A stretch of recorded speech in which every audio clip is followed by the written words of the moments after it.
الكريم أما بعد فأعوذ بالله من الشيطان الرجيم بسم الله الرحمن الرحيم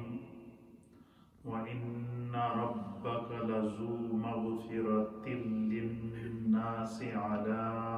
ظلمهم وإن ربك لشديد العقاب صدق الله مولانا العظيم وصدق رسوله النبي الأمين الكريم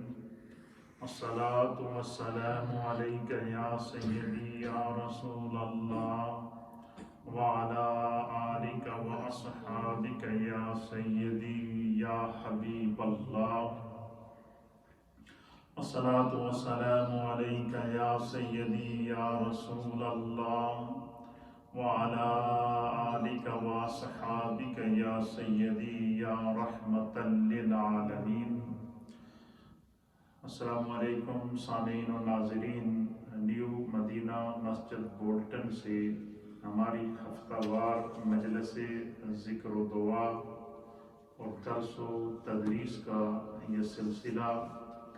جاری و ساری ہے، اور اللہ رب العالمین کی بارگاہ میں دعا ہے کہ اللہ تعالی ہم سب کو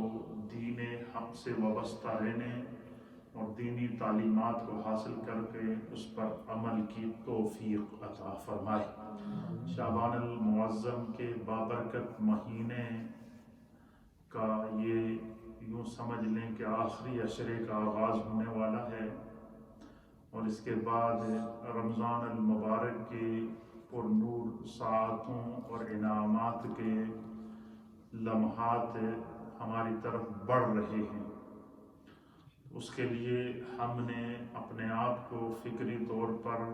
قلبی طور پر، ذہنی طور پر، روحانی طور پر تیار کرنا ہے تاکہ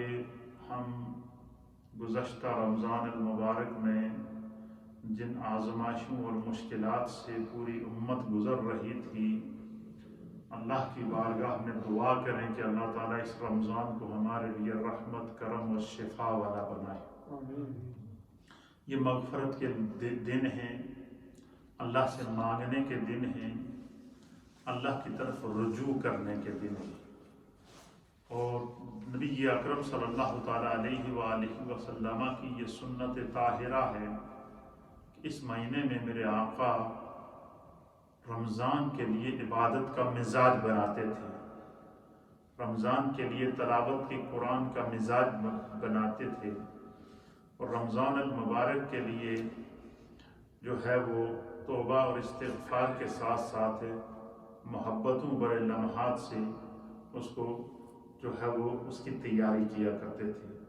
قرآن حکیم فرقان مجید کے متعدد مقامات پر جو اہل ایمان اپنے رب کی طرف رجوع کرتے ہیں، کوشش کرتے ہیں، اپنے گناہوں کو یاد کر کے اپنے رب کی طرف مغفرت طلب کرتے ہیں، تو اللہ تعالیٰ ان کو مختلف مقامات کے اوپر خوشخبریاں دیتا ہے. میں نے جو آپ کے سامنے قرآن کریم فرقان مجید کی سورہ الرعد کی آیت نمبر 6، سورۃ الرعد کی آیت نمبر 6 تلاوت کی ہے، اس میں اللہ فرماتا ہے کہ ان ربک لذو مغفرۃ للناس علی ظلمہم، کہ بے شک آپ کا رب لوگوں کے ظلم کے باوجود ان کی مغفرت کر دیتا ہے. یعنی یہاں اللہ تعالیٰ اپنی کریمی کا اظہار کر رہا ہے، اپنی شان رحیمی کا اظہار کر رہا ہے، اپنی شان ستاری اور غفاری کا اظہار کر رہا ہے کہ بندہ اپنے آپ پر چاہے کتنا ہی بڑا ظلم کیوں نہ کر دے، لیکن جب وہ رب کریم کی طرف رجوع کرتا ہے، اللہ کی طرف لوٹتا ہے، اللہ کی طرف اپنے گناہوں کو یاد کر کے توبہ اور استغفار کرتا ہے، تو فرمایا کہ بے شک تمہارا رب وہ لوگ جو اپنے رب کی طرف رجوع کر کے توبہ کرتے ہیں، استغفار کرتے ہیں، ان کو جو ہے وہ ان کی مغفرت کر دیتا ہے. اور پھر فرمایا کہ جو لوگ سرکش ہو جاتے ہیں، باغی ہو جاتے ہیں، جن کے دل سخت ہو جاتے ہیں اور وہ اپنے رب کی طرف رجوع کرنے کے اندر سستی کرتے ہیں اور توبہ اور استغفار نہیں کرتے، تو آپ بیان کرتے ہیں کہ پھر اللہ فرماتا ہے وَإِنَّ رَبَّكَ لَشَدِيدُ الْعِقَابِ، کہ بے شک آپ کا رب سخت سزا دینے والا بھی ہے۔ اگر ایک طرف اللہ مغفرت فرمانے والا ہے، ایک طرف اللہ اگر سمندر کی جھاگ کے برابر گناہوں کو معاف کرتا ہے، ایک طرف اگر اللہ پہاڑوں جیسے گناہ ہوں تو ان کو بھی توبہ کرنے پر معاف کر دیتا ہے، اگر ریت کے ذروں کے برابر بھی گناہ ہوں تو ان پر توبہ کرنے والوں کو اللہ معاف کر دیتا ہے، تو دوسری طرف فرمایا کہ جو لوگ سرکشی کرتے ہیں، گناہ کرتے ہیں، گناہ کی زندگی گزارتے ہیں، تو فرمایا کہ جس طرح اللہ تعالیٰ کا رحمت اور کرم بے پایاں ہے، اس طرح اس کی جو پکڑ ہے وہ بڑی سخت ہے۔ اللہ تعالیٰ نے دوسرے مقام پر قرآن میں فرمایا کہ اِنَّ بَطْشَ رَبِّكَ لَشَدِيدٌ، کہ بے شک اللہ کی جو پکڑ ہے یہ بڑی ہی سخت ہے۔ اور جب اللہ گرفت میں لے لیتا ہے، آزمائش میں لے لیتا ہے، پکڑ میں لے لیتا ہے، تو قرآن حکیم فرقان مجید ہمیں سابقہ کے ان مناظر کو بیان کرتا ہے۔ اس لیے جب امت کو موقع ملتا ہے، سنت مصطفیٰ یہ ہے کہ انسان کو ہر لمحہ اللہ رب العالمین کی طرف رجوع کرنا چاہیے۔ جو لوگ اپنے رب کی طرف رجوع کرتے ہیں، سچی توبہ کرتے ہیں، استغفار کرتے ہیں، ان کے بارے میں میرے مصطفیٰ کریم نے بہت خوشخبریاں دی ہیں۔ میں اس کے لیے چند احادیث آپ کی خدمت میں پیش کروں گا تاکہ رمضان کا بابرکت مہینہ آنے سے پہلے ہم اپنے مزاج کو، اپنے سوچ کو، اپنی سوسائٹی کو، جس ماحول میں ہم رہ رہے ہیں اس ماحول کو چینج کریں، اس لیے کہ رمضان آ رہا ہے۔ پھر رمضان کے مہینے کے اندر اپنی عادتوں کو نیکی کی طرف اتنا مائل کریں کہ جب رمضان ختم ہو تو ہماری طبیعت نیکی والی بن جائے، سوچ نیکی والی بن جائے، تصور نیکی والا بن جائے اور تخیل نیکی والا بن جائے۔ میرے سامنے حدیث پاک ہے، اس حدیث کو امام بخاری نے صحیح بخاری کے اندر نقل فرمایا ہے اور امام مسلم نے صحیح مسلم کے اندر، یہ متفقن علیہ حدیث ہے۔ متفقن علیہ حدیث اس حدیث کو کہتے ہیں کہ جس حدیث کو امام بخاری بھی لے کر آئے ہوں اور امام مسلم بھی لے کر آئے ہوں، تو دونوں نے اس حدیث کو روایت کیا ہو تو وہ حدیث اس کو متفقن علیہ کہتے ہیں محدثین کی اصطلاح کے اندر۔ ام المؤمنین سیدہ عائشہ صدیقہ بنت صدیق اکبر رضی اللہ تعالیٰ عنہ آپ بیان کرتی ہیں کہ نبی اکرم نور مجسم جناب سید العالمین محمد الرسول اللہ صلی اللہ تعالیٰ علیہ وآلہ وسلم نے فرمایا کہ بے شک جب بندہ اپنے گناہ کا اعتراف کر لیتا ہے، یعنی اپنے گناہ کا اللہ کی بارگاہ میں اقرار جرم کر لیتا ہے اور اپنے ہر صغیرہ اور کبیرہ گناہ کو اللہ کے سامنے جو ہے اس کا اظہار کر کے کہتا ہے کہ مالک تو رحمان ہے، تو رحیم ہے، تو ستار ہے، تو غفار ہے، تو کریم ہے، مجھ سے یہ گناہ ہو گیا ہے،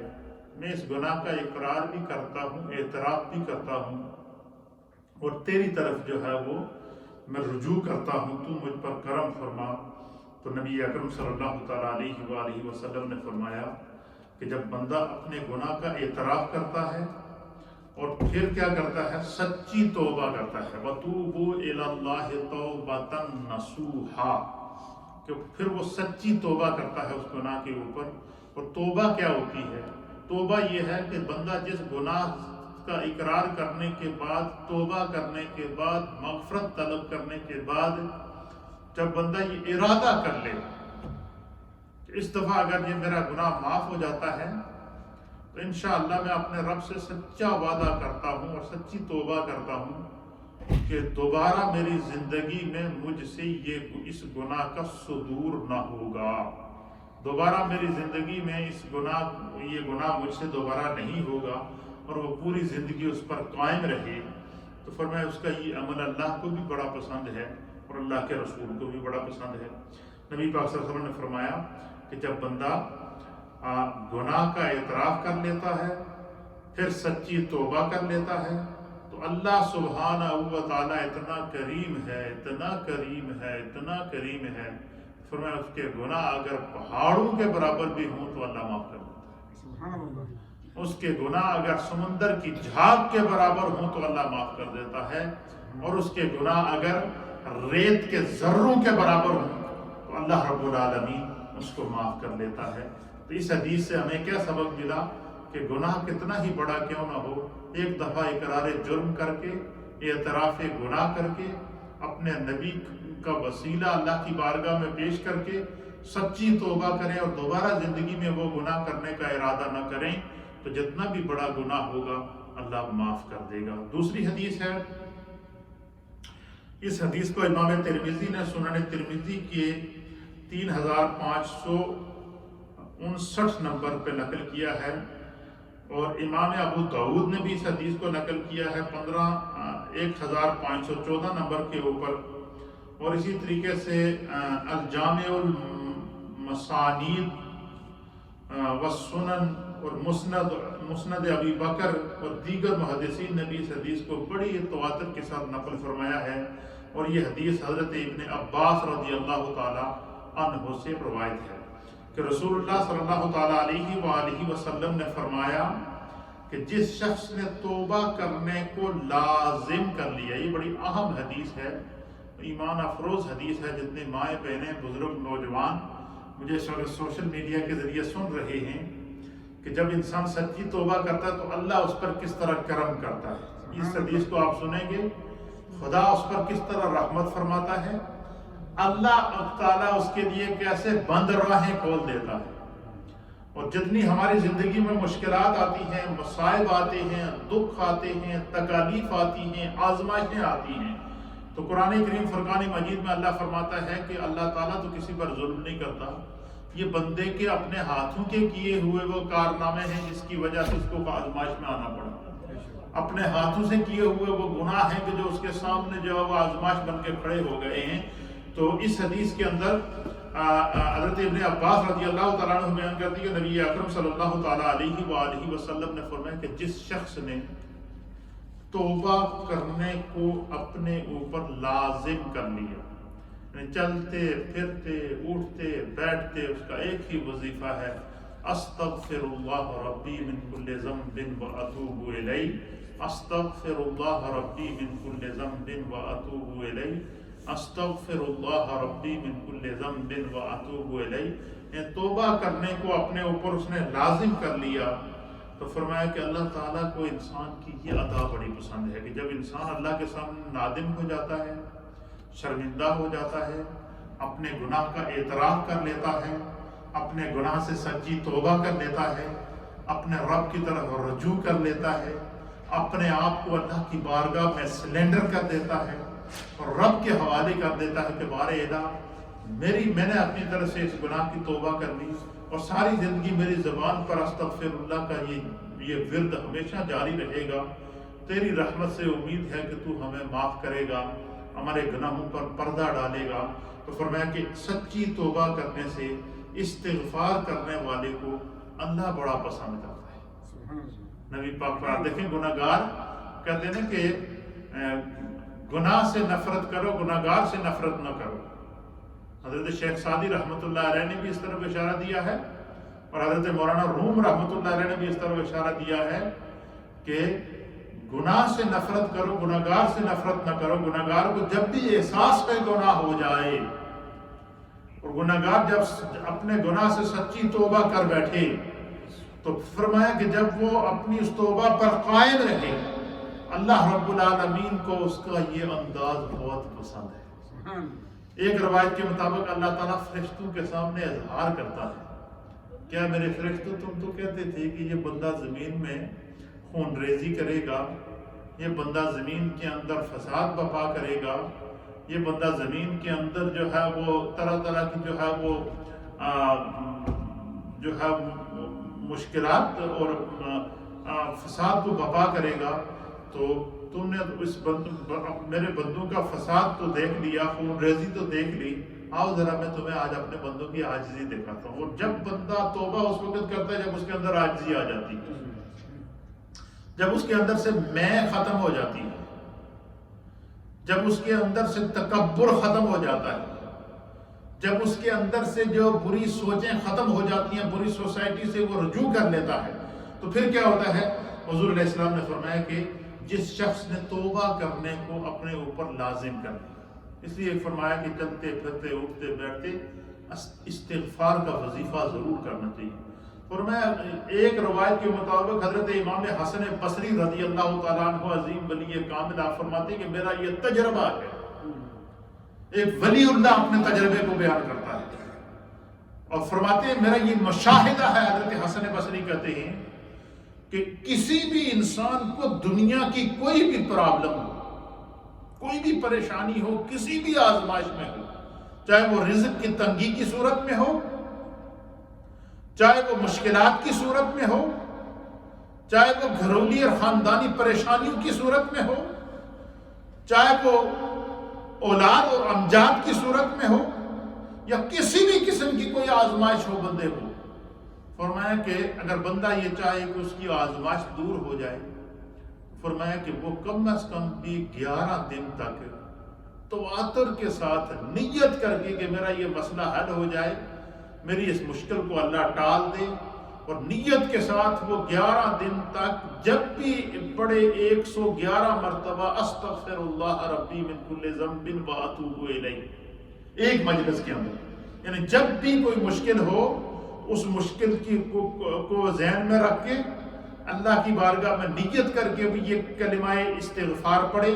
کہ اللہ تعالیٰ اس کلمہ استغفار کی برکت سے بندہ یہ تصور کرے کہ یہ جو مجھ پر آزمائش آئی ہے یہ یقیناً میری کسی کمزوری کی وجہ سے آئی ہے، یہ یقیناً میرے کسی گناہ کی وجہ سے آئی ہے، یقیناً مجھ سے کوئی ایسا عمل سرزد ہو گیا ہے کہ جس کی وجہ سے میرا رب مجھ سے ناراض ہو گیا ہے۔ تو حضرت امام حسن بصری رضی اللہ تعالیٰ عنہ کہتے ہیں کہ بندہ کیا کرے؟ سب سے پہلے وضو کرے، بلکہ ایک روایت کے مطابق وہ کہتے ہیں کہ اگر بندہ سچی توبہ کا ارادہ کر لیتا ہے تو اسے چاہیے کہ وہ سب سے پہلے غسل کرے، غسل کرنے کے بعد جو ہے وہ اچھے کپڑے پہنے، خوشبو لگائے، پھر کہتے ہیں کہ وہ جو ہے وہ 2 رکعت صلاۃ التوبہ پڑھے، اور توبہ پڑھنے کے بعد اللہ کی بارگاہ میں توبۃ نصوحہ کرے، سچی استغفار کرے۔ تو پھر فرماتے ہیں کہ جب بندہ ارادہ کر لیتا ہے کہ میں نے یہ گناہ نہیں کرنا، میں نے اللہ کی بارگاہ میں توبہ کرنی ہے، میں نے رب کی بارگاہ میں استغفار کرنی ہے، میں نے جو ہے وہ دوبارہ اس گناہ کے قریب نہیں جانا ہے، تو فرمایا جس بندے کے اندر یہ احساس پیدا ہو جائے، پہلے تو وہ اللہ تعالیٰ کی طرف سے مغضوب تھا، اللہ اس سے ناراض تھا، لیکن جب اس کے اندر احساس پیدا ہو گیا نا، خدا اتنا کریم ہے، اتنا رحیم ہے کہ اللہ اس کو پسند کرنا شروع کر دیتا ہے۔ اور کیسے اس حدیث کو سنیں؟ فرمایا کہ جس شخص نے توبہ کرنے کو اپنے اوپر لازم کر لیا، نبی پاک فرماتے ہیں کہ جس شخص نے توبہ کو اپنے اوپر لازم کر لیا، پھر اللہ تعالیٰ اس کے لیے کیا کرتا ہے؟ فرمایا اللہ تعالیٰ اس کے لیے ہر تنگی سے راستہ نکالتا ہے، ہر مشکل سے راستہ نکالتا ہے۔ پھر فرمایا کہ اللہ تعالیٰ اس کو ہر غم سے خوشی عطا کرتا ہے، یعنی توبہ اور استغفار کا وظیفہ اللہ کو اتنا پسند ہے کہ حضور فرماتے ہیں کہ جو بندہ تو استغفار مستقل کرتا رہے، اور وہ استغفار کیا ہے؟ استغفر اللہ ربی من کل ذنب واتوب الیہ۔ ایک دفعہ نبی پاک کی سنت کو ادا کرتے ہوئے میرے ساتھ مل کر پڑھیں بسم اللہ الرحمن الرحیم، بسم اللہ الرحمن الرحیم، استغفر اللہ ربی من کل ذنب واتوب الیہ، استغفر اللہ ربی من کل ذنب واتوب الیہ، استغفر اللہ ربی من کل ذنب واتوب الیہ۔ یا اللہ توبہ، سب گناہوں سے توبہ، یا اللہ توبہ، سب گناہوں سے توبہ۔ یہ جو استغفار کا وظیفہ ہے نا، اس کو اپنی زندگی کا معمول بنا لیں، اور فرمایا کہ جو شخص استغفار کی تسبیح ہمیشہ کرتا رہتا ہے،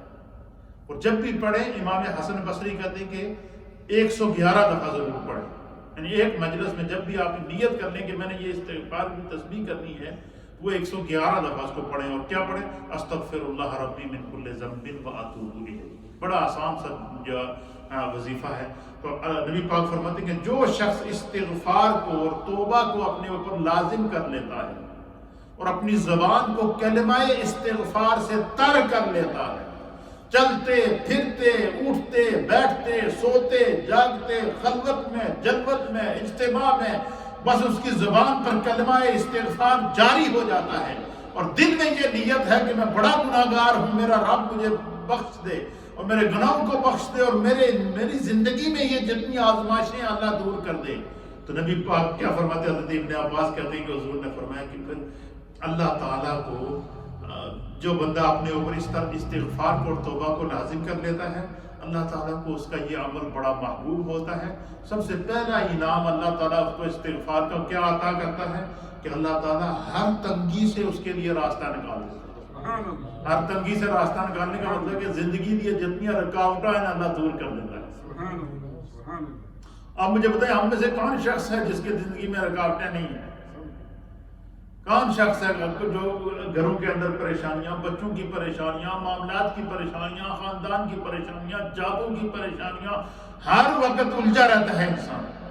بسا اوقات اتنا خیالات کے اندر کھو جاتا ہے کہ اس کو پتہ ہی نہیں ہوتا کہ میں کہاں ہوں. یعنی اتنے حوادث زمانہ کے اندر انسان اتنا قید ہو جاتا ہے. تو میرے مصطفیٰ کریم نے زمانے کی آزمائشوں سے نکلنے کا بڑا پیارا وظیفہ دیا ہے، اور وہ وظیفہ کیا ہے؟ کلمہ استغفار. ایک ہی ہے. دوسرا یہ کہ یہ 5واں کلمہ جو ہے، جو 5واں کلمہ ہم پڑھتے ہیں، 5واں کلمہ اس کا بھی وظیفہ کیا کریں. یہ پورے کا 5واں کلمہ پورے کا پورا یہ کلمہ استغفار ہے. یہ پورے کا پورا اس کے اندر جو بڑے پیارے خوبصورت جو ہے وہ سیغے ہیں. اس کے اندر یہ ہے کہ استغفر اللہ ربی من کل ذنب. یہ بندہ جب پڑھتا ہے تو اپنے ہر گناہ کا اعتراف کرتا ہے. پھر بندہ اسی کلمے کے اندر سرًا و علانیۃً کے الفاظ آتے ہیں کہ جو میں نے چھپ کر گناہ کیے ہیں اللہ وہ بھی معاف فرما، جو اعلانیہ کیے ہیں وہ بھی معاف فرما. وَأَتُوبُ إِلَيْهِ میں تیری طرف سچی توبہ کرتا ہوں. یہ جو 5واں کلمہ ہے اس کو ضرور پڑھا کریں. 1 دفعہ 2 دفعہ 3 دفعہ، یا دن کا جب آغاز کریں صبح فجر کے لیے اٹھیں تو یہ ضرور یہ کلمہ پڑھ لیا کریں. حضور نے فرمایا کہ جو بندہ استغفار کو اور توبہ کو اپنے اوپر لازم کر لیتا ہے تو اللہ سب سے پہلا انعام کیا ہے؟ اللہ اس دے واسطے ہر تنگی تو راستہ نکال دے. اس کا معنی کیا ہے؟ اس کا معنی یہ کہ خدا اس کو کسی طرح محتاج نہیں کرتا. اللہ اس کو کسی طرح محتاج نہیں کرتا. اس لیے استغفار کو، حتیٰ کہ یہاں تک حدیث پاک کے اندر آتا ہے کہ حضور نبی اکرم صلی اللہ تعالیٰ علیہ وسلم کے بارے میں حضور صحابہ کہتے ہیں کہ سرکار دو عالم صلی اللہ علیہ وسلم ایک مجلس میں 100 مرتبہ استغفار کیا کرتے تھے، اور کئی 100 مرتبہ حضور استغفار کیا کرتا. مجھے بتائیں کہ اللہ کے وہ نبی جو معصوم عن الخطا، اللہ کے وہ نبی جن کی مغفرت عامہ کی گارنٹی میرے رب نے دی ہے، وہ اگر دن میں 100 مرتبہ استغفار کریں، ہم تو سر سے پاؤں تک سراپا گناہ ہی ہے نا.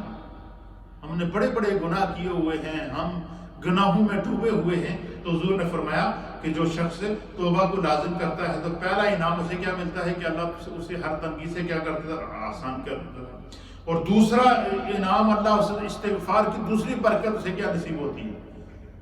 استغفار کی دوسری برکت جو بندہ مومن کو اللہ عطا کرتا ہے وہ کیا ہے؟ وہ یہ ہے کہ اللہ تعالیٰ اس کے ہر غم میں،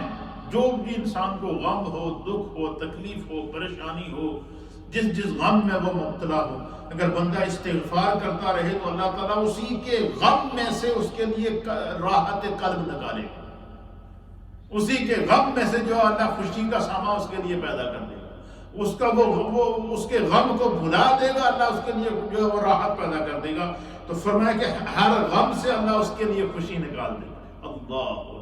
مجھے بتائیں اس سے بڑا کرم کیا ہوگا کہ انسان غموں میں ڈوبا ہوا ہو اور اس کے وہ غم خوشیوں میں تبدیل ہو جائیں؟ اس سے بڑی کوئی کرم ہو سکتا ہے؟ اور اس سے بڑی کو کرم اللہ کا اور کیا ہوگا کہ انسان مسائل کے اندر روزمرہ کی مشکلات کے اندر جو ہے وہ کاروباری مشکلات، خاندانی مشکلات، جاب کی مشکلات، بچوں کی مشکلات،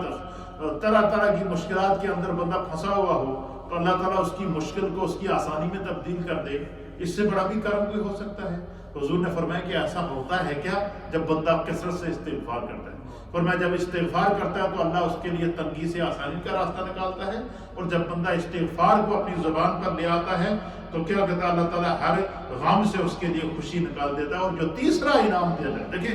یہ جو 3 چیزیں ہیں یہ دنیا میں ہر بندہ اس کا شکار ہے، ہر بندے کے اندر یہ چیز پائی جائے۔ تیسری چیز کیا ہے؟ حضور نے فرمایا کہ جو شخص چلتے پھرتے اٹھتے بیٹھتے جو استغفار پڑھ رہا ہو، کلمہ استغفار پڑھ رہا ہو، کلمہ استغفار کو اپنی زندگی کا معمول بنا لے تو اس کو جو تیسرا انعام ملے گا، حضور فرماتے ہیں کہ اللہ تعالیٰ اس کو وہاں سے رزق عطا فرمائے گا جہاں سے اس کے وہم و گمان میں بھی نہ ہو۔ اس کا مطلب کیا ہوا کہ اگر بندہ یہ چاہے کہ خدا اس کے رزق میں اضافہ کرے تو استغفار کرے، بندہ اگر یہ چاہے کہ اس کی مشکلات دور ہوں تو استغفار کرے، بندہ اگر یہ چاہے کہ اللہ تعالیٰ اس کے غموں کو خوشیوں میں بدل دے تو استغفار کرے۔ تو یہ وہ سارے وہ مناظر ہیں جس کو میرے رب کریم کے حبیب علیہ السلام نے بندہ مومن کے لیے ارشاد فرمائے۔ اور پھر حضور نے یہ حدیث بیان کرنے کے بعد اس حدیث کے کتنے 3 سبق ہیں، یاد رکھیے گا، بھولیے گا نہیں۔ پہلا سبق ہے کہ استغفار کرنے سے اللہ ہر تنگی سے آسانی پہ نکال دیتا ہے، اور دوسرا سبق کیا ہے کہ اس کلمہ استغفار پڑھنے سے اللہ تعالیٰ کیا کرتا ہے؟ ہر غم سے خوشی نکال دیتا ہے، غموں کو خوشیوں میں بدل دیتا ہے، تنگیوں کو آسانیوں میں بدل دیتا ہے۔ اور تیسرا فائدہ کیا ہے استغفار کا؟ کہ جب بندہ استغفار کرتا ہے اللہ اس کے لیے وہاں سے اس کو رزق عطا کرتا ہے کہ سوچ بھی نہیں سکتا، غیب تو رزق دی برسات اس کو نہیں، غیب سے اللہ اس کے لیے اسباب مقدر کر دیتا ہے۔ یہ حدیث بیان کرنے کے بعد پھر میرے مصطفیٰ کریم نے سورۃ الطلاق کی آیت نمبر 2 اور آیت نمبر 3 تلاوت کی اور فرمایا کہ اللہ بھی اس طرح فرماتا ہے، فرمایا جس طرح ہے میرے غلاموں میں نے تمہیں بتایا ہے کہ استغفار کرو گے تو اللہ تنگی سے آسانی پیدا کرے گا، تم استغفار کرو گے تو اللہ تمہارے غموں کو خوشیوں میں تبدیل کر دے گا، تم استغفار کو اپنی زندگی کا معمول بنا دو گے تو اللہ تعالیٰ تمہیں وہاں سے رزق دے گا جہاں سے تمہارے وہم و گمان میں بھی نہیں ہوگا۔ پھر اس پر میرے مصطفیٰ کریم نے فرمایا کہ میرا رب فرماتا ہے، میرا رب فرماتا ہے، اللہ کیا فرماتا ہے؟ وَمَن يَتَّقِ اللَّهَ وَيَجْعَل لَّهُ مَخْرَجًا وَيَرْزُقْهُ مِنْ حَيْثُ لَا يَحْتَسِبُ۔ حضور فرماتے ہیں کہ اللہ قرآن کریم فرقان مجید میں فرماتا ہے کہ جو شخص وَمَن يَتَّقِ اللَّهَ،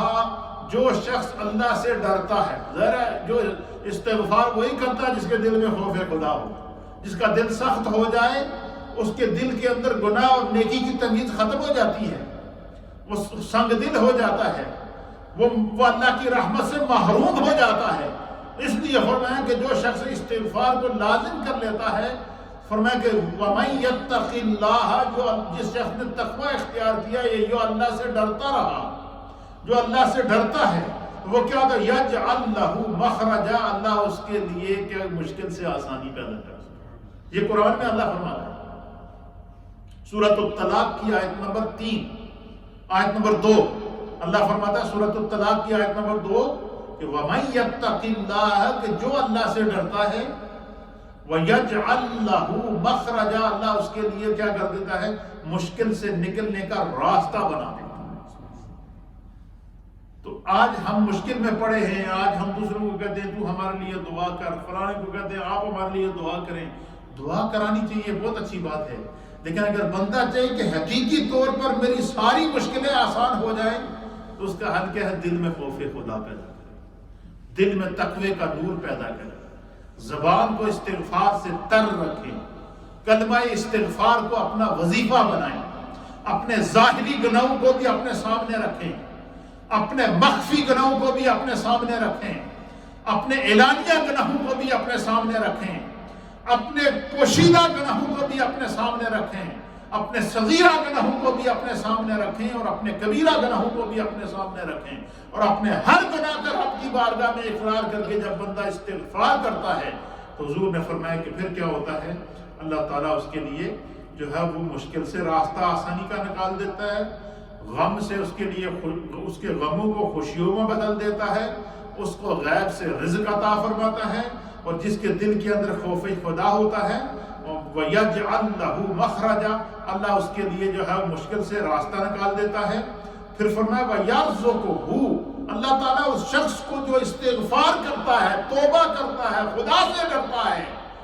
گناہ سے توبہ کرتا ہے، چوری سے توبہ کرتا ہے، زنا سے توبہ کرتا ہے، بے نمازی ہے تو نماز پڑھنے کے لیے اپنے رب کی طرف رجوع کرتا ہے اور اللہ کی بارگاہ میں توبہ کرتا ہے کہ میں پچھلی نمازوں کو بھی قضا کروں گا، پھر کیا ہوتا ہے وَيَرْزُقُهُ، پھر خدا اس میں کسی کا محتاج نہیں ہونے دیتا، اللہ اپنے غیب سے اس کو رزق دیتا ہے، خدا اس کے لیے رزق کا بہانہ کرتا ہے، حَيْثُ لَا يَحْتَسِبْ، اللہ اس کو وہاں سے رزق دیتا ہے جہاں سے اس کو گمان بھی نہیں، سوچ بھی نہیں سکتا۔ آپ مجھے بتائیں، جتنی مائیں بہنیں بزرگ مجھے سن رہے ہیں اور آپ جتنے دوست یہاں بیٹھے ہیں، آپ مجھے بتائیں ہم پیدا کہاں ہوئے، کہاں ہماری پیدائش ہوئی ہے؟ پاکستان میں ہوئی ہے، کشمیر میں ہوئی ہے، انڈیا میں ہوئی ہے، بنگلہ دیش میں ہوئی ہے، افغانستان میں ہوئی ہے، کہاں ہم پیدا ہوئے، کہاں ہم نے پروان چڑھا، اور رزق دینے کے لیے اللہ نے ہمیں کہاں بلا دیا، اور یہاں پر ایسا رزق دیا کہ جو ہے وہ اللہ نے ہمیں کسی کا محتاج نہیں کیا اپنے سوائے، ہر انسان خوشحالی میں زندگی گزار رہا ہے۔ یہاں اگر اللہ تعالیٰ نے جہاں اگر ہمیں رزق دیا ہے تو اس کا مطلب یہ ہے کہ بندہ مومن جو ہے وہ اپنا رزق اس کو اللہ تعالیٰ دیتا ہے، صرف اللہ انسان اللہ کی طرف سچی توبہ کرے۔ تیسری حدیث سماعت فرمائیں، دیکھیں اس حدیث سے کے اوپر نبی پاک نے قرآن کی آیت بھی پیش کی ہے، اور اس حدیث میں کتنے سبق ہیں ہمارے لیے کہ دنیا میں جو ہر مشکل دا حل استغفار۔ اگر کسی کو اولاد نہیں ہے، وہ چاہے کہ میرے بچی کو یا بچے کو اللہ اولاد عطا فرمائے، وہ نیت کرے، وہ ماں باپ وہ دونوں، دولہا اور دلہن، لڑکا اور لڑکی جو یہ چاہتے ہیں کہ خدا ان کو نیک اولاد عطا فرمائے، وہ دونوں ایک دن بیٹھیں، اپنے ہی روم میں بیٹھ جائیں، کیا کریں، وضو کریں، وضو کرنے کے بعد دونوں مصلے بچھائیں، مصلے بچھانے کے بعد وہ کیا کریں، صلاۃ التوبہ پڑھیں، 2 رکعت صلاۃ التوبہ، توبہ پڑھنے کے بعد وہیں صلاۃ التوبہ پڑھنے کے بعد اسی مصلے کے اوپر بیٹھ کے اللہ کی بارگاہ میں دعا کریں کہ بار الہ ہمیں نیک اور صالح اولاد عطا فرما، اگر ہمارے کسی گناہ کی وجہ سے، ہمارے کسی عمل کی وجہ سے تو ہم سے ناراض ہے تو اللہ ہم اپنے ہر گناہ کا اعتراف کر کے تیری طرف رجوع کرتے ہیں، سچی توبہ کرتے ہیں، اور وہیں اسی مصلے پر بیٹھ کر 111 دفعہ استغفر اللہ ربی من کل ذنب واتوب الیہ پڑھ کے دعا کریں، خدا بندے قدوس اولاد عطا فرما دے گا۔ اللہ اگر کسی کے پاس جاب نہیں ہے تو وہ یہ عمل دہرائے، اللہ اس کو ایسا وہاں سے رزق عطا فرمائے گا کہ اس کو بے گمان میں بھی نہیں ہوگا۔ یہ خدا بند قدوس کے حبیب علیہ الصلوۃ والسلام نے ہماری زندگی کے لیے آسانیوں کے راستے بتائے۔ مطلب اتنا ایزی وے بھی کوئی ہوگا دنیا کے اندر کہ پہاڑ کیسے گناہ ہیں لیکن انسان کو احساس ہو گیا اللہ نے معاف کر دیا، سمندر کی جھاگ کے برابر گناہ ہیں لیکن دل نرم ہو گیا، آنسو بہہ گئے، توبہ کر لی، اللہ نے معاف کر دیا۔ تو اس لیے فرمایا کہ بندہ اپنے رب کی طرف اس طرح رجوع کرے۔ تیسری حدیث کے اندر حضرت انس بن مالک رضی اللہ تعالیٰ عنہ اس کے راوی ہیں، حضور اللہ نبی علیہ الصلوۃ والسلام نے فرمایا کہ ہر بنی آدم خطا کار ہے، اس سے مراد انبیاء اکرام نہیں ہے، اللہ تعالیٰ نے ہر نبی کو بغیر خطا کے معصوم عن الخطا پیدا کیا، تو اس سے عام گناہگار مراد ہیں کہ حضور نے فرمایا کہ ہر بنی آدم خطا کار ہے، اور کیا فرمایا، بہترین خطا کار وہ ہے۔ اب دیکھو خطا کاروں میں بھی اچھے لوگ، فرمایا بہترین خطا کار وہ ہے، بہترین گناہگار وہ ہے جس کو احساس ہو جائے تو اپنے گناہ تو توبہ کر لے۔ اب دیکھیں گناہ کرنا کتنا بڑا جرم ہے، گناہ کرنے سے خدا ناراض، گناہ کرنے سے مصطفیٰ ناراض، گناہ کرنے سے انسان کو اپنے آپ کو ملامت ہوتی ہے، اپنا نفس اس کو ملامت کرتا ہے، لیکن فرمایا کہ جب بندے نو احساس ہو جاوے نا سچی توبہ کر بیٹھے تو میرے آقا فرماتے ہیں کہ خدا بندے قدوس ہے اس کی کیا کر دیتا ہے جو ہے وہ بہترین خطا کار وہ ہے کہ جو گناہوں سے توبہ کرتا ہے. اسی طریقے سے چوتھی حدیث ہے، اس کو حضرت ابو ہریرہ رضی اللہ تعالیٰ عنہ بیان کرتے ہیں. آپ بیان کرتے ہیں کہ رسول اللہ صلی اللہ تعالیٰ علیہ وآلہ وسلم نے ارشاد فرمایا کہ وہ حضور علیہ السلام نے ارشاد فرمایا کہ اللہ عز و جل فرماتا ہے، حضور فرماتے ہیں کہ یہ جو پیغام میں تمہیں دے رہا ہوں یہ میرے رب کی طرف سے تمہیں پیغام ہے، یہ میرے اللہ کی طرف سے تمہیں پیغام دیا جا رہا ہے. اور وہ پیغام کیا ہے؟ فرمایا اللہ سبحانہ و تعالی فرماتا ہے کہ وہ ایک نیک بندے کا جنت میں درجہ بلند کرے گا. وہ بندہ کہے گا کہ اے میرے رب مجھے یہ درجہ کہاں سے ملا؟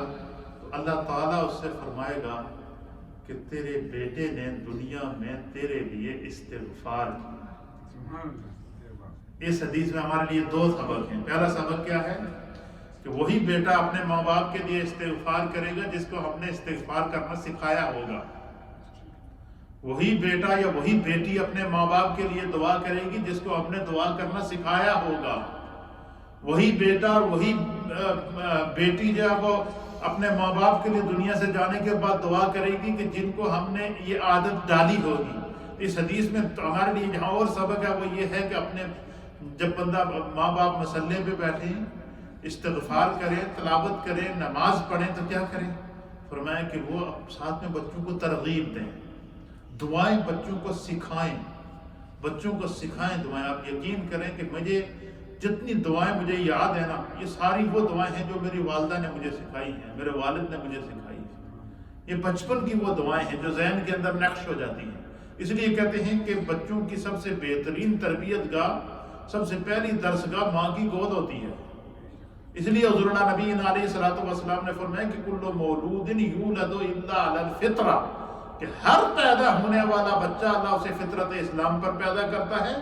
ووالدیہ یحودانہ وینصرانہ ویمجسانہ، وہ اپنے اس کے وہ والدین کو دیکھ کر یہودی، نصرانی اور مجوسی بنا ہے. جب وہ پیدا ہوا تھا تو نہ وہ یہودی تھا، نہ وہ نصرانی تھا، نہ وہ مجوسی تھا، کیونکہ اپنے گھر کے ماحول کو دیکھ کر اس نے. اس لیے اپنے گھروں کے اندر اپنے بچوں کو سکھائیں. نبی پاک صلی اللہ علیہ وسلم نے فرمایا کہ جب بندہ گناہگار بندہ موجود ہوتا ہے یا جنت میں بندہ چلا جاتا ہے، نیکوکار ہے، جنت بھی اسے نصیب ہو گئی، اللہ تعالیٰ اچانک جنت میں اس کے لیے درجہ بلند کر دیتا ہے. اور فرمایا کہ وہ اللہ کی بارگاہ میں عرض کرتا ہے کہ بارے الہ، آج تو نے مجھے جنت بھی دی ہے، جنت کی نعمتیں بھی دی ہیں، جنت کے انعامات بھی دیے ہیں، جنت کے سارے مناظر مجھے چیک کر دے دیے ہیں، پھر جنت میں مجھے پھر اور عزت دی جا رہی ہے، اس کی وجہ کیا ہے؟ فرمایا تو دنیا سے چلا گیا، پیچھے تیرا بیٹا جس کو تو نے دعا سکھائی تھی تیرے لیے دعا مانگ رہا ہے، تیرے درجات کی بلندی کی دعا کر رہا ہے، تیرے لیے استغفار کر رہا ہے. اس لیے استغفار کو اپنے اوپر لازم کر لیجیے. پانچویں اور آخری حدیث حضرت عبداللہ ابن عباس رضی اللہ تعالیٰ عنہ بیان کرتے ہیں کہ نبی اکرم صلی اللہ تعالیٰ علیہ وسلم نے فرمایا کہ قبر میں مردہ اس طرح ہوتا ہے. اللہ اکبر. اس حدیث کو سنیں، اس میں سے اس منظر سے ہم میں سے ہر ایک نے گزرنا ہے. حضور نے فرمایا کہ قبر میں مردہ اس طرح ہوتا ہے جس طرح دریا میں ڈوبنے والا ڈوب رہا ہوتا ہے اور وہ اپنے بچاؤ کے لیے فریاد کر رہا ہوتا ہے، اور اگر فریاد کر رہا ہوتا ہے، اور فرمایا کہ وہ مردہ قبر میں اپنے باپ، ماں، بھائی، دوست کی دعا کا اس طرح انتظار کر رہا. اس لیے ہمارے بزرگوں نے ہمیں سکھایا ہے کہ کم از کم ہر روز تو ہم دعا کرتے ہی ہیں. دیکھیں جو بندہ 5 وقت کا نمازی ہوگا، 5 وقت کا جو بندہ نمازی ہوگا تو اسے جہاں اور فائدہ ملتا ہے نماز کا بخشش تو اس کی ہوگی ہی ہوگی. لیکن وہ خوش قسمت شخص دن میں 5 مرتبہ نماز پڑھتا ہے، اور نماز میں جتنی دفعہ وہ آخری التحیات پڑھتا ہے تو ہر دفعہ اس کو ربی جعلنی پڑھتا ہے، اور ربی جعلنی اپنے والدین کے لیے بخشش کی دعا. ہر نماز میں اللہ ہمیں یہ تعلیم دے رہا ہے کہ والدین کے لیے دعا کرو، اپنے ماں باپ کے لیے دعا کرو، زندہ ہیں تب بھی دعا کرو، دنیا سے چلے گئے پھر بھی دعا کرو. کیونکہ فرمایا، اور حتیٰ کہ یہاں تک نبی پاک نے فرمایا کہ شعبان کے مہینے میں جب 15ویں شب ہوتی ہے اللہ گناہگاروں، بڑے سے بڑے گناہگار کو بخش دیتا ہے. لیکن حضور نے فرمایا کہ 3 لوگ ایسے ہیں جو جب تک اس گناہ سے توبہ نہ کریں ان کی بخشش نہیں ہوتی. اور ان میں سے ایک جو بدبخت اور گناہگار ہے وہ کون ہے؟ فرمایا کہ جس کو اللہ نے والدین عطا کیے اور اس نے اپنے ماں باپ کا دل دکھایا. فرمایا اگر آپ کے ماں باپ آپ سے ناراض ہیں، جتنی مرضی لمبی نمازیں پڑھیں، جتنی مرضی لمبی سجدے کریں، جتنی مرضی لمبی جو ہے وہ دعائیں کرتے رہیں، فرمایا کہ بخشش اس وقت ہوگی جب ماں باپ کو راضی کرو گے. تو حضور اللہ نبی علیہ الصلوۃ والسلام نے فرمایا کہ مرنے کے بعد قبر میں مردہ اس طرح ہوتا ہے جس طرح دریا میں ڈوبنے والا اپنے بچاؤ کے لیے فریاد کر رہا ہو، اور وہ مردہ قبر میں ماں باپ بھائی بچوں اور دوستوں کی دعا کا انتظار کر رہا ہوتا ہے کہ کوئی اس کے لیے مغفرت کرے. اور فرمایا کہ پھر جب اسے کسی کی دعا پہنچتی ہے، کیا فرمایا کہ جب اسے کسی کی دعا پہنچتی ہے تو نبی پاک صلی اللہ تعالیٰ علیہ وسلم فرماتے ہیں تو اس کو وہ دعا دنیا و ما فیہا سے زیادہ محبوب ہوتی ہے. اس بندے کو وہ دعا سب سے زیادہ محبوب ہوتی ہے جو اس کو قبر میں راحت پہنچائے، قبر میں درجات کو بلند فرمائے. تو فرمایا کہ پھر نبی پاک صلی اللہ تعالیٰ علیہ وسلم فرمایا کہ بے شک اللہ تعالیٰ زمین والوں کی دعاؤں سے قبر والوں پر پہاڑ کی مثل ہدیہ داخل فرماتا ہے. مجھے بتائیں، ہم دنیا میں اپنے ماں باپ کے لیے، عزیز و اقارب کے لیے دستور ہوتا ہے کہ جب ان کا برتھ ڈے ہو یا کوئی تقریب ہو تو ہماری خواہش ہوتی ہے کہ ہم اپنے والدین کے لیے اچھے سے اچھا گفٹ لیں. لیکن یہ نہیں کہ والدین دنیا سے چلے گئے تو گفٹ ختم ہو گئے. اگر ہم چاہیں کہ ہمارے ماں باپ کو دنیا میں جس طرح ہم گفٹ پیش کرتے تھے قبر میں بھی وہ گفٹ ملے، تو حضور نے فرمایا کہ اولاد اپنے ماں باپ کے لیے دعا کرے، ان کے لیے استغفار کرے. فرمایا پہاڑ کی مثل ہدیے بنا کے اللہ تعالیٰ تحفے بنا کے ان کو پیش کرتا ہے مردوں کو کہ یہ تمہارے زندوں کے لیے تمہاری طرف سے مغفرت کا تحفہ آیا، اللہ قبر میں درجات کو بلند فرماتا ہے. تو اس تمام ان 5 احادیث سے آج ہم نے کیا سیکھا ہے کہ اگر ہم چاہیں کہ اللہ مشکل سے آسانی پیدا کرے تو استغفار کرے، اگر ہم چاہیں کہ اللہ ہمارے رزق میں اضافہ کرے تو استغفار کرے، اگر ہم چاہیں کہ اللہ ہمیں وہاں سے رزق عطا فرمائے کہ جو ہمارے وہم و گمان میں بھی نہ ہو تو استغفار کریں، اگر ہم چاہیں کہ اللہ ہمیں اولاد عطا فرمائے تو استغفار کریں، اگر ہم چاہیں کہ خدا ہم سے راضی ہو جائے تو استغفار کریں، اگر ہم چاہیں کہ اللہ ہماری دعاؤں کو قبول کر لے تو استغفار کریں، اگر ہم چاہیں کہ خداوند قدوس ہمیں دنیا میں اپنے سوائے کسی کا محتاج نہ کرے تو استغفار کریں، اگر ہم چاہیں کہ ہماری نسلیں ہمارے لیے دعائیں کریں تو ہم استغفار کریں. فرمایا جو بندہ استغفار کو اپنا زندگی کا وظیفہ بنا لیتا ہے خداوند قدوس اس کے درجات کی بلندی کا کے لیے جو ہے وہ اسباب مقدر کرتا ہے. خدا ہمیں دین سمجھنے کی توفیق عطا فرمائے.